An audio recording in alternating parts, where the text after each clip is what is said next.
네, 신랄한 비판과 따끔한 일침으로 정치권을 얼얼하게 만들고 계신 정치의 신, 오늘은 구재룡 변호사와 함께하겠습니다. 어서 오세요. 안녕하세요. 예, 제가 대법관 증언의 나비 효과 얘기를 했는데 베네수엘라 그 선거 사진이 신문 일면을 장식할 정도로 요즘에 베네수엘라 된다 이러다가 이런 얘기가 많이 나오는 것 같아요. 근데 대법관 증언 여파로 베네수엘라가 그렇게 됐다라는 논리를 펴시는 분도 있던데 실제로 좀 그런 건가요? 그렇죠. 실제로 그렇고 예. 어디나 시스템이 무너지면은 그 나비 효과라는 거는 국가 전체를 망가뜨리는 거예요. 그리고 그거는 역사적으로도 다 확인됐던 사례이기 때문에 그거 하지 말자고 헌법 만들고 헌법 안에 삼권 분립을 만드는 거거든요. 네. 근데 그게 흔들리고 있으면 당연히 결과는 불보듯 뻔하고 남미에서도 그렇게 망가졌는데 우리나라는 아무 문제 없을까? 그렇게 얘기하는 분들은 정말 안에서 새는 바가지가 밖에서는 안 셉니다 라는 얘기 하시는 거랑 똑같다고 생각을 하고 네. 과거 역사적으로 보면 남미가 우리나라보다 훨씬 부국이었어요. 남미 굉장히 잘 사는 나라였거든요. 네. 줄줄이 무너지는 거는 그 핑크 타이드라 그래서 좌파 물결이 쭉 지나갔기 때문에 남미가 전체가 좌파 정권이 들어섰던 과거의 역사적인 그런 선례가 있었고 네. 그 이후에 독재가 발생을 했고 독재에 반대하는 거는 사법부도 장악해가지고 이제 흔들어 버리고 결국은 결과가 이렇게 처참한 거거든요. 남미는 자원도 많고 부국이었고 옛날에 우리나라에서 그 방영됐던 만화 중에 엄마 찾아 산말리 아시죠? 엄마 찾아 산말리 아르헨티나로 일하러 이탈리아에서 아르헨티나로 일하러 가는 그런 정확하세요. 만화였는데 옛날에는 이탈리아보다 아르헨티나가 훨씬 잘 사는 나라였기 때문에 네. 취업을 하려고 이탈리아의 엄마가 아르헨티나로 가요. 애가 그래서 엄마 찾으러 아르헨티나로 가는 내용이었는데 네. 그만큼 잘 살던 나라들이 다 무너졌거든요. 아, 근데 우리나라는 아무렇지도 않을까. 그게 한순간에 무너질 리는 없으니까 조금씩 벌어지는 일이고, 일단 민주당에서 논란이 되니까 대법관을 100명으로 증원하겠다. 그리고 비법조인도 대법관에 임명할 수 있다. 이런 조항이 들어간 개정안은 철회를 했거든요. 이건 이제 이재명 후보 입장에서는 논란이 되니까 철회를 했는데 또 본인 입장은 전혀 아니다. 내 지시는 아니었다. 이런 식으로 좀 얘기를 해요. 근데 이재명 후보 지시 없이 민주당에서 되는 게 있나요? 그분 눈 밖에 나가지고서 가능한 게 민주당에 있기는 한가요? 예. 그리고 이번에도 부담되니까 선대위 차원에서 철회 지시하니까 바로 철회돼 버렸잖아요. 그렇죠. 그러면은 왜 30명 증원법은 또 남겨놨나요? 선대위는 또 이재명 후보하고 상관없이 움직이는 조직인가요? 모든 게 다 말이 안 돼요. 예. 그러니까 여태까지 있었던 거에 대해서 선거에 도움이 안 되면 즉각 처리하는데 100명 증원법이랑 비법조인 대법관법은 처리했는데 30명 증원법은 남겨놨다라는 거는 그냥 눈속임이다. 이거는 그냥 나중에 또 써먹기 위한 불씨를 남겨놓은 것이고. 어쨌든 그 법안은 살아 있으니까 논의를 그렇죠. 대선 이후에도 할 것이고. 그렇죠. 그리고 예. 사실 30명 증원법만 남겨놓더라도 민주당이나 이재명 후보가 원하는 거는 관철시킬 수 있거든요. 네. 지금 대법관 구성에 있어서는 14명인데 14명 중에 또 12대 2 이렇게 해서 2명은 또 민주당 쪽에 손을 얹어주는 이런 이제 의견을 갖고 있었잖아요. 예. 근데 여기에 16명을 추가한다고 하면은 그냥 그 자체로 정족수가 넘어와요. 그리고 그 16명은 새로 집권하게 되는 정부에서 계속 임명하게 되거든요. 네. 근데 이게 전형적으로 독재 국가나 독재자들이 써먹던 방식이에요. 예. 그래서 사법부가 나한테 태클 거는 판결을 선고해? 그럼 가만두지 않겠어. 이래가지고 독재자들이 항상 기존의 법관들을 파면시켜가지고 쫓아내면서 동시에 내가 원하는 사람을 집어넣어요. 정책수가 넘어오게끔 하기 네. 위해 가지고. 남미에서도 그렇게 했거든요. 그러니까, 남미. 예, 남미에서도 했었고 예. 또 남미에서 이렇게 하다 보니까 선거에서 국민들이 투표도 믿지 않고 투표율이 12%까지 무너졌잖아요. 이게 연쇄작용이 있을 수밖에 없어요. 사법부를 장악하면은 모든 법적인 문제에 대해서는 다 친정부 성향의 판결들을 하게 되니까. 네. 실제로 베네수엘라가 그랬고. 예. 그러니까 아무리 부정선거에 대한 논란이 있다, 문제가 있다, 정권에서 무슨 부정부패가 있다라고 아무리 제기를 하더라도 다 그냥 면죄부만 주는 판결을 선고하고. 그러니까 이제 국민들이 그 시스템을 믿지 않게 되니까 투표하면 뭐해? 결과는 정해져 있는데. 라고 하니까 아예 투표도 안 하는 거예요. 그렇겠네요. 지금 아예, 베네수엘라 상황이 그런 거잖아요. 그런 거죠. 부정선거 의혹이 있었는데 그게 다 이제 친정권 성향의 사법부가 다 이제 무죄로 무마를 해주면서 불신이 쌓이니까 투표도 하러 안 나가고 이런 그런 상황인 거죠. 그렇죠. 예를 들어서 내가 어디에 지원을 하는데 사장 아들이 내정자로 돼 있어요. 네. 내가 그거 알면 거기 들러리 쓰려고 지원하나요? 갈 안 필요도 오겠죠. 없잖아요. 네. 그 투표할 필요도 없다 이거예요. 결과는 정해져 있으니까. 정해져 있으니까. 그러니까 음. 국민 전체가 안 믿으니까 투표하러 가는 게 12%밖에 안 되는 거죠. 지금 베네수엘라는 투표소에 항의하는 거를 막기 위해서 군인을 배치하는데 투표하러 온 사람보다 지키는 군인 숫자가 더 많아요. 예. 이건 비극이죠. 사실 저 베네수엘라도 안 가봤는데 정치권에서 하도 베네수엘라 얘기를 많이 해서 포퓰리즘 얘기할 때도 나중에 그러다 베네수엘라처럼 된다 이러고 이번에도 대법관 증언 문제까지도 이거랑 연관 짓는 거 보니까 여기가 차츰차츰 어떤 좌파 정권 집권 이후에 조금씩 뭔가 체제가 무너져 갔던 뭐 이런 나라인 것 같아요. 좀 과한 비유라고 생각하시는 분도 있을 것 같거든요. 근데 과한 비유이려면은 예. 거기에서의 그 정말 어떻게 이따위로 하지? 이런 거는 우리나라에서 발견되면 안 되잖아요. 근데 네. 과거에 정말 안 좋다, 안 좋다, 안 좋다 했던 거를 우리나라에서 지금 막 들어오고 있으니까 비법조인 대법관 이런 거 상상이나 했나요? 이 상식 있는 분들이 입에나 올렸나요? 그러니까요. 그리고 네. 100명 증언? 100명 증언이 어떻게 가능해요? 갑자기? 이게 왜 어떻게 갑자기 지금 나오냐 이거죠. 그러니까 근데 이 사례가 1930년대부터도 이건 독재다라고 전 세계적으로 비판이 있던 걸 알토란같이 따오니까 네. 이건 아니다라는 거죠. 이건 아니다. 이재명 후보는 지금은 뭐 논의할 때가 아니다. 뭐 이런 식의 스탠스인 것 같아요.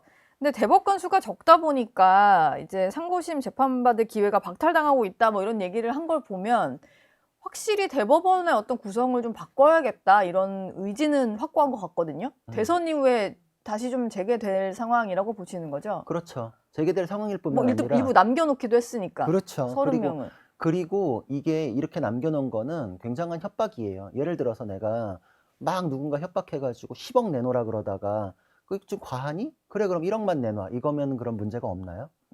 지금 10억짜리는 철회했다 눈속임하고 1억짜리 남겨놓은 거거든요. 네. 그것만 가지고도 상대방은 엄청난 공포를 느끼죠. 그리고 이게 남겨놨다는 거는 사법부에 대해서 협박이 계속 되고 있다 이렇게 볼 수 있는 게 예. 이게 또 사례가 미국에도 있어요. 미국의 루즈벨트 대통령이 무려 4선을 했어요.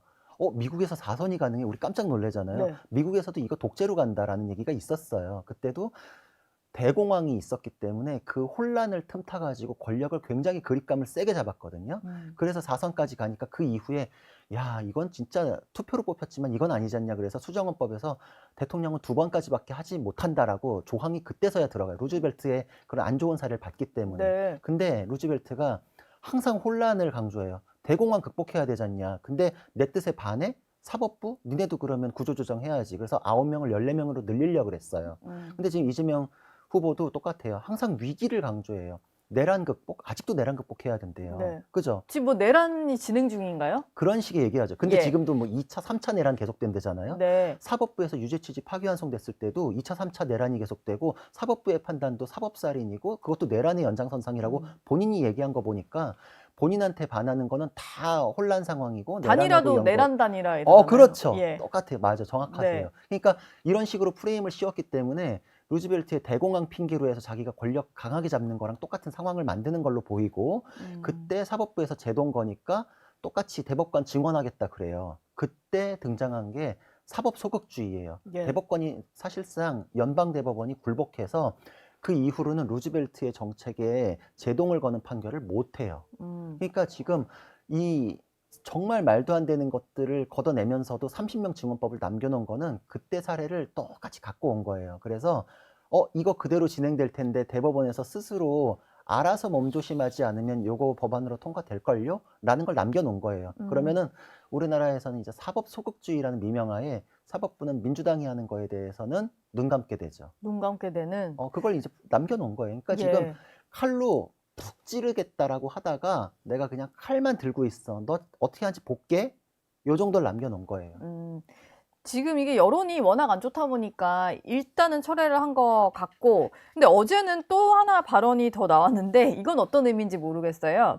이재명 후보가 군 문민화 공약과 관련해서 국방부 장관을 민간인이 맡는 것이 바람직하다. 뭐 이런 얘기를 했거든요. 그 비법조인 대법관법을 철회했잖아요. 예. 그게 유시민 김어준 대법관법이다. 우리가 이제 일명 그렇게 불렀었잖아요. 그렇게 네이밍을 했죠. 근데 그게 철회됐잖아요. 네. 그래서 이제 유시민 김어준을 국방부 장관 쪽으로 돌리려나? 뭐 이제 이런 생각이 아. 들었는데, 대법관은 안 되니까 대법관은 안 국방부 되니까. 장관. 이제 뭐 농담입니다만, 예. 이제 그런 식으로 좀 어이가 없다 이런 생각이 드는 게, 일단 우리나라 헌법에는 군인은 현역을 면한 후가 아니면은 국무총리에 임명될 수 없고 국무위원도 임명될 수가 없거든요. 네. 그래서 우리 헌법상으로 국방부 장관은 민간인이에요. 그쵸. 네. 그래요. 예. 그래서 지금 이재명 후보의 발언은 도대체 무슨 얘기인지를 알 수가 없는데, 그래도 정말 찰떡같이 한번 선회를 해주자면, 음.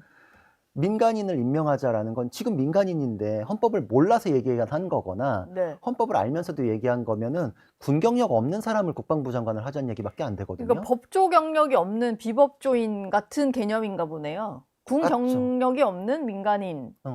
똑같죠. 근데 그러니까 그런 사람이 국방부 장관이 됐을 때 음. 어떤 이득이 있을까요? 뭐 민주당이 원하는 사람을 쉽게 집어넣을 수 있다라는 이득이 있겠죠. 뭐 국가의 이득은 찾아보기는 어렵습니다. 예. 음. 그러면은 저는 미필자인데 네. 저도 이제 지난번에 대법관 비법조인 대법관 얘기 나왔을 때 나도 할 수 있나라고 생각했는데 저도 국방부 장관도 할 수 있고 뭐 그런 거네요. 그렇죠. 전혀 전문 지식이 없음에도 불구하고. 그렇죠. 그러니까 예. 이게 지금 어떤 일을 하고 싶다라고 했을 때, 내가 그 자격을 갖기 위해서 열심히 공부하자. 요게 이제 상식의 선이었잖아요. 근데 이제 민주당이 그리는 세상은 민주당 눈에 들면은 네가 원하는 거는 들어주마. 의사도 하고 싶어? 예. 화렴. 네. 변호사 하고 싶어? 대법관도 가능해. 네. 국방부 장관? 뭐 다 이루어지네요. 너 혹시 예. 밀떡이니? 오케이. 네. 너 피규어 좀 만져봤어? 오케이. 국방부 장관. 예. 이제 가능해지는 거죠. 네. 밀떡까지 장관이 될 수 있는 뭐 세상. 일단 어제 얘기가 좀 나왔고 뭐 구체적인 설명까지는 없었습니다만 당장 좀 논란이 됐는데 성일종 국민의힘 의원 이제 국회 국방위원장인데요. 민간인과 현역을 구분짓는 건 표를 얻기 위한 갈라치기다. 뭐 그리고 현역을 배제하는 것도 국가적인 차원에서는 손실이다. 뭐 이런 얘기를 합니다. 왜냐면은 군 같은 경우는 국비로 지원을 해서 엄청난 이제 훈련도 받고 이제 성장을 하는데 그런 전문 인력을 배제할 이유는 좀 없을 것 같거든요. 그렇죠. 그래서 정말 이해가 잘 안 되는 게, 지금 군대에 가면은 어마어마하게 훈련을 하잖아요. 네. 특히 간부 같은 경우에는 육사에서 4년간 교육해요. 예. 군대에서 무슨 뭐 총 들고 뛰어다니기만 하는 게 아니라 이론 공부를 어마어마하게 하거든요. 그 교범이라고 해서 매뉴얼이 굉장히 많아요. 뭐 우리 FM대로에 이런 말 하잖아요. 네. 그게 필드 매뉴얼의 약자거든요. 그 군대 용어예요. 네. 야전 교범이라 그러는데, 야전 교범, 지뢰 교범 이런 교범들을 다 숙지하고 그 이론을 실제 지역에서 작전 계획하고 투영해 가지고 작전 계획도 습직해야 되고, 네. 뭐 참호는 어떻게 만드는지, 진지 구축 어떻게 하는지 이거 다 겪어 봐야 알아요. 아니, 이 경험이 없는 사람이 상급자로 오면은 밑에 사람이 어떤 식으로 일해야 되는지 모르기 때문에 정말 엄한 지시들 많이 하잖아요. 그렇겠네요. 그렇죠. 예. 그렇기 일단 때문에 용어 자체가 또 다 숙지가 안 될 수 있고. 그렇죠. 그러니까 지금 그렇게 오면은 모든 전문 지식이 필요한 거에 정치만 아는 사람들이 와가지고 대혼란을 초래한다. 이게 지금 미국에서도 굉장히 뭐 제멋대로의 과학이라고 표현하는데, 네. 벤 샤피로 책을 보면 이런 게 나와요. 지난 그 민주당 정부, 그러니까 미국 민주당 정부에서 있었던 일인데, 과학의 영역에 정치가 들어가면서 비극이 초래됐던 거, 이런 거를 이제 구체적 사례로 이제 꼽자면은, 뭐 코로나 방역을 해야 될 때에도 그러면은 약자, 더 위험에 노출되어 있는 사람, 이제 이런 의학적인 개념에 의해 가지고 접종 우선순위를 두는 건 과학이잖아요. 네. 근데 실제로 그 미국의 정치인들이나 의료계에 있는 정치적 성향을 가진 사람들이 소수인종에게 먼저 접종하자. 심지어 예. 20대, 30대의 소수인종에게 먼저 해야 된다. 그러니까 이게 뭐냐? 과학적으로 그 사람들은 건강한데. 그랬더니 역사적으로 그 사람들은 소외됐기 때문에 그 인종에 대해서는 더 보호할 필요가 있다.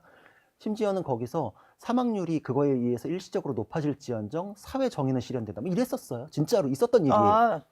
얼마 안 된 얘기네요. 코로나 때 얘기니까. 그러니까 오히려 과학이 정치에 의해 가지고 밀려나고 제멋대로의 과학이 자리를 잡기 시작하면 시스템이 무너져요. 근데 이게 우리나라에서는 전문 지식에 대한 그런 그 민주당의 인식이 여기서 드러나는구나.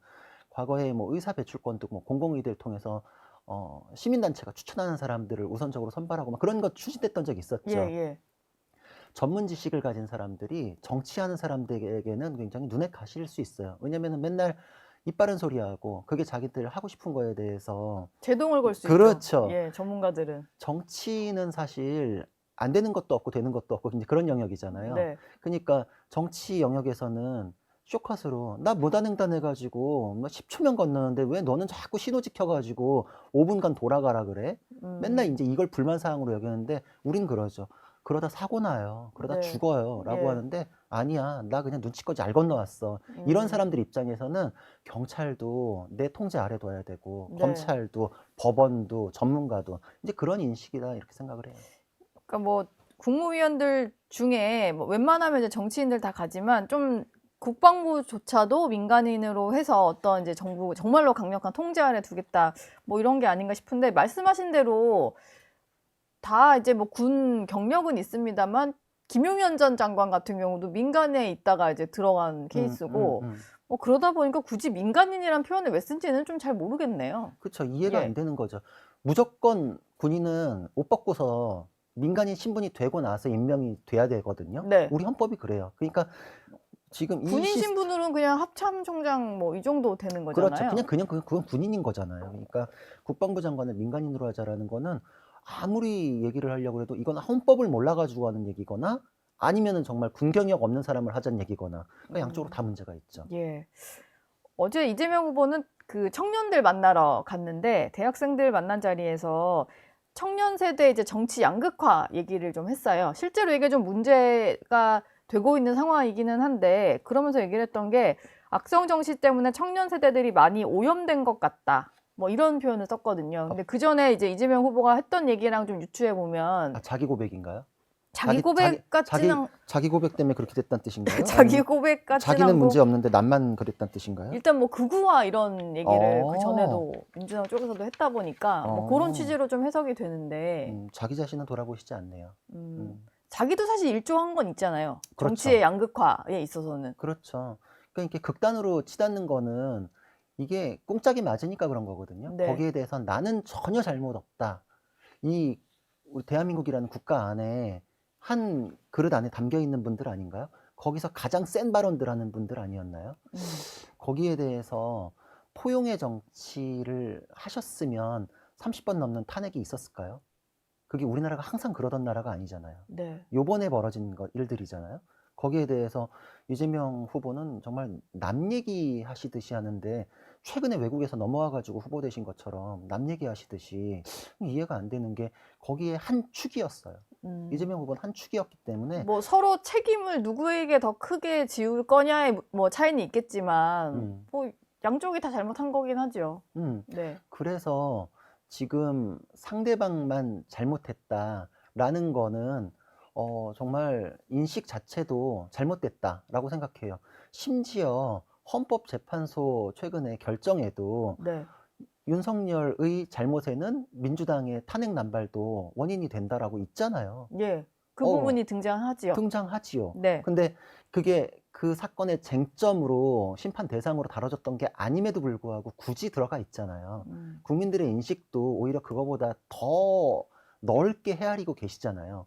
근데 그거에 대해서 정말 민주당의 일극 체제의 꼭대기에 있는 분이 전혀 엉뚱한 얘기만 하는 거는 인정하고 싶지 않은 거죠. 네. 뭐 본인이 했던 커피 원가 120원 발언 워딩 자체도 막 아니다. 니들이 못 알아듣는 거다. 이제 이런 분들이 뭘 인정하고 싶겠어요. 그러니까 이건 또 하나의 오만함의 표시다 이렇게 생각을 합니다.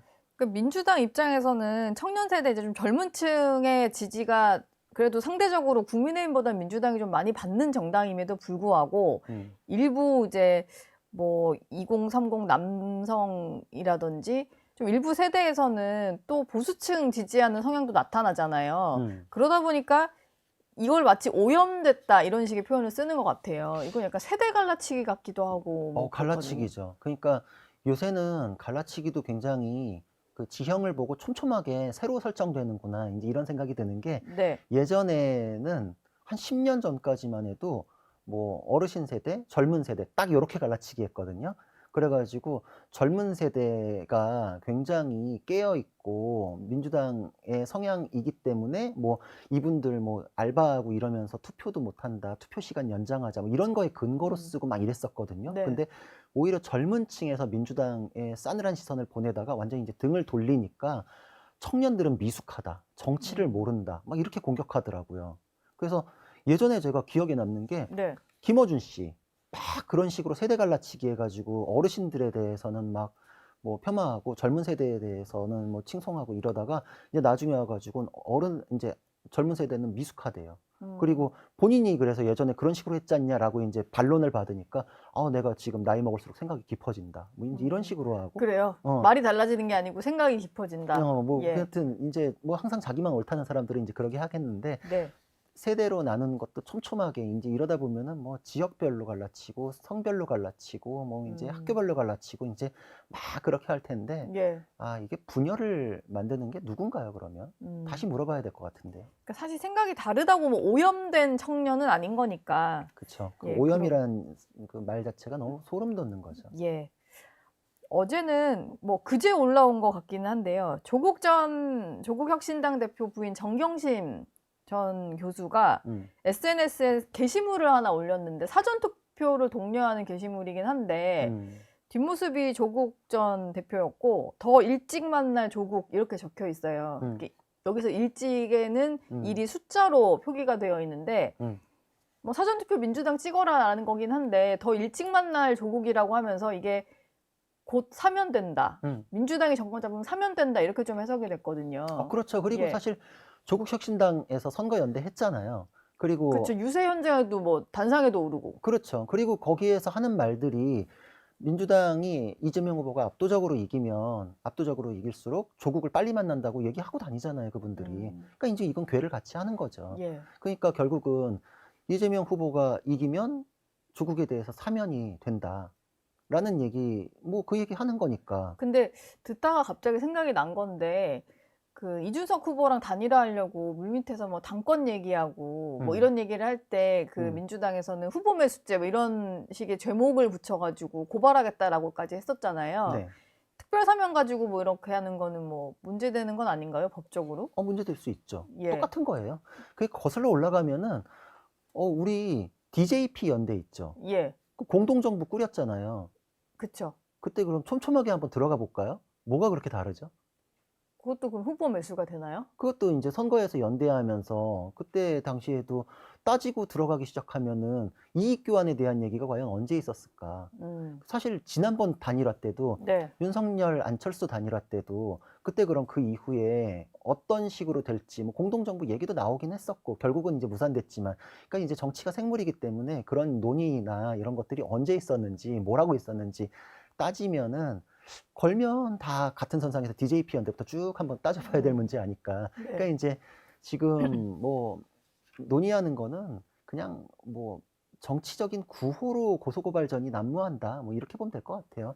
지금 뭐 허위사실 공표죄도 없앤다 그래 놓고서 똑같은 조항 가지고 국민의힘 의원들 고소하잖아요. 민주당에서. 네. 뭐 비슷하다고 생각합니다. 그래서 예. 뭐 오히려 그거는 더 지켜볼 바예요. 왜냐면은 허위사실 공표죄로 이제 민주당이 고발해 놓은 사람들 있죠. 그 사람들이 처벌되면 그거보다 먼저 이재명 후보는 피선거권이 상실돼요.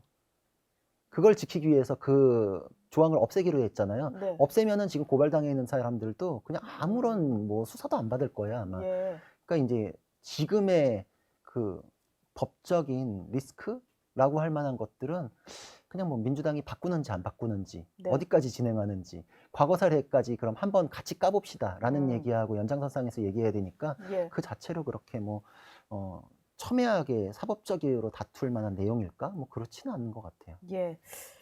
저희가 마지막으로 사전투표 얘기를 좀 해봐야 될 것 같아요. 당장 이번 주 목요일부터 목금 오전 6시부터 오후 6시까지 이틀간 사전투표가 진행이 되는데 국민의힘 입장에서는 보수 지지층 일각에서 사전투표에 대한 이제 우려가 좀 있잖아요. 불신이 좀 있어서.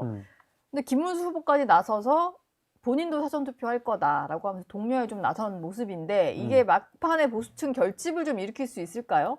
어떻게 보세요? 글쎄, 보수층 결집은 뭐 사전투표를 하라 마라 뭐 이거보다도 그냥 자연스럽게 지금 이루어지고 있다라는 생각을 해요. 네. 그 여론조사의 추세선에서도 보이는 게 이재명 후보는 본인의 실책들이 드러나기 때문에 국민들께서 굉장히 생각해보니까 내가 이재명이라는 정치인을 그 사람 자체로만 놓고서 평가했던 적이 없었네. 근데 이렇게 진지하게 보고 나니까 굉장히 좀 황당무계한 일들이 벌어지네. 위험해 보이네. 뭐 이런 뭐 이런 것들. 거. 네. 경제에 대해서 이렇게 모르나? 네. 나반도 모르나? 이제 이런 것들. 내가 윤석열 싫어서 이재명 이런 식으로의 생각을 갖고 있었던 건 아닌가? 이제 이런 생각들이 있으니까 결집은 더더욱이나 일어날 것이다라고 생각을 사전투표 하고. 많이들 하러 나올까요? 보수층에서도? 그렇지만 정말 더 간절하신 분은 본투표하는 성향이 더 강하신 거는 어쩔 수 없는 것 같긴 해요. 네. 그렇지만 저는 안전하게 해야 된다라고 생각을 하거든요. 과거에 뭐 이제 이래요. 뭐 운동선수 같은 경우에도 저 운동장 위험하고 기울어져 있어서 저 운동장에서는 못하겠다. 바꿨으면 좋겠다라고 하지만 다음에 바꾸겠다. 내가 바꿔야지. 이런 얘기가 다음으로 넘어가고 지금 현재는 이 운동장에서 뛸 수밖에 없으면 네. 내가 거기에 참여 안 하면 그냥 실격패하잖아요. 거기 가서 뛸 수밖에 없고 네. 거기에서는 정말 눈 부릅뜨고 안전한지 지켜보면서 안전하게 하겠습니다. 이게 최선이죠. 그러니까 네. 지금 김문수 후보가 했던 예전의 발언과 모순된다라고 하시는 분은 앞으로 더 안전한 곳에서 기울어지지 않게 하겠습니다라는 메시지로 받아들이시면 될 것 같고 네. 그것 때문에 이번에 실격패하거나 상대방 부전승 올릴 수 없잖아요. 여기는 여기대로 또 최선을 다하고 예전에 이제 이거 제가 축구 경기에 비유하려면 예. 월드컵에선 3, 4위전이 있는데 유로 경기에는 3, 4위전이 없거든요. 근데 월드컵 경기에서 스웨덴 감독이 그랬어요.